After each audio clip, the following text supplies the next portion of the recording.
செய்திகள் வாசிப்பது ஆர் கீதா. பொள்ளாச்சி நகர பகுதிகளில் விதிகளை மீறி கட்டியதாக கூறி வணிக வளாகங்களுக்கு சீல் வைக்கும் நடவடிக்கை கண்டித்து வணிகர் சங்கங்கள் போராட்டம். கோவை மாவட்டம் பொள்ளாச்சி நகராட்சிக்குட்பட்ட பகுதியான மகாலிங்கபுரம் மற்றும் புதிய திட்டசாலை பகுதிகளில் வணிக பயன்பாட்டிற்கு அனுமதி பெறாமல் கட்டிடங்கள் கட்டப்பட்டு இருப்பதாக கூறி பொள்ளாச்சி சேர்ந்த கிருஷ்ணகுமார் என்பவர் சென்னை உயர்நீதிமன்றத்தில் கடந்த 2018ஆம் ஆண்டு வழக்கு தொடர்ந்தார். இந்த வழக்கு விசாரித்த நீதிபதிகள் விதியை மீறி கட்டப்பட்ட கட்டிடங்களுக்கு சீல் வைக்க பொள்ளாச்சி நகராட்சி நிர்வாகத்திற்கு உத்தரவிட்டது. இந்த உத்தரவை அடுத்து கடந்த ஜூலை 11ஆம் தேதி விதிகளை மீறி கட்டப்பட்டதாக கூறப்படும் கட்டிடங்களுக்கு பொள்ளாச்சி நகராட்சி நிர்வாகம் சீல் வைத்து இந்த நடவடிக்கை கண்டித்தும் பின்னர் இந்த செயல்களால் வணிகர்கள் பெரும் பாதிப்பை ஏற்படுத்தும் என கூறி பொள்ளாச்சி நகர பகுதியில் வணிகர் சங்கங்கள் சார்பில் கடையடைப்பு போராட்டம் நடைபெற்றது. மகாலிங்கபுரம், புதிய திட்டசாலை, கடைவீதி போன்ற பகுதிகளில் கடைகள் அடைக்கப்பட்டதால் அப்பகுதி முழுவதும் வெறிச்சோடி காணப்படுகிறது.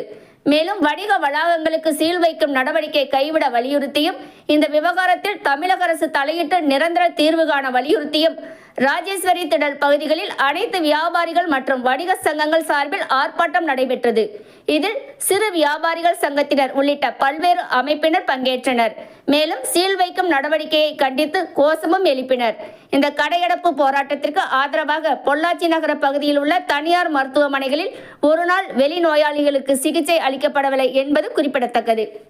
பொள்ளாச்சி வர்த்தக சபையும் அதனை சார்ந்த 24 சார்பு சங்கங்களும் அல்லாது பல்வேறு மற்ற சங்கங்களும் இன்று இணைந்து இன்று கடையடைப்பு, ஆஸ்பத்திரியில் அவர்களுடைய ஓபி நிறுத்தி வைக்கப்பட்டுள்ளது. இது கவன ஈர்ப்பு தான், கண்டன ஈர்ப்பு கிடையாது.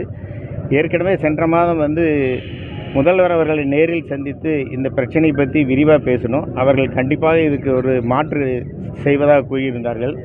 இருந்த பொழுதுமே அதனை தாண்டி கோர்ட் நடவடிக்கைகள் ஆரம்பித்து உள்ளதால் மீண்டும் அவரது கவன ஈர்ப்புக்கு செல்ல வேண்டும் என்ற ஒரே காரணத்திற்காக தான் அமைதியான முறையில் இன்று அனைத்து சங்கங்களும் சேர்ந்து கடையடைப்பு செய்து முதல்வர் அவர்கள் மற்ற அனைத்து பிரிவினருக்கும் செய்வது போல வியாபார பெருமக்களுக்கும் சிறப்பான முறையில் ஒரு கமிஷன் அமைத்து இதனை 15-25 ஆண்டுகளாக சரியாக வரையறுக்கப்படாத சட்டங்களை திருத்தி அமைத்து வியாபாரிகளின் வாழ்வாதாரம் கெடாமல் செய்து கொடுக்குமாறு அன்புடன் வேண்டிக் கொள்வதுதான் இன்றைய கடையடைப்பின் கட்டாயத்தில் நாம் தள்ளப்பட்டுள்ளோம்.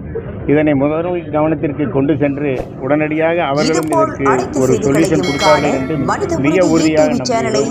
நன்றி.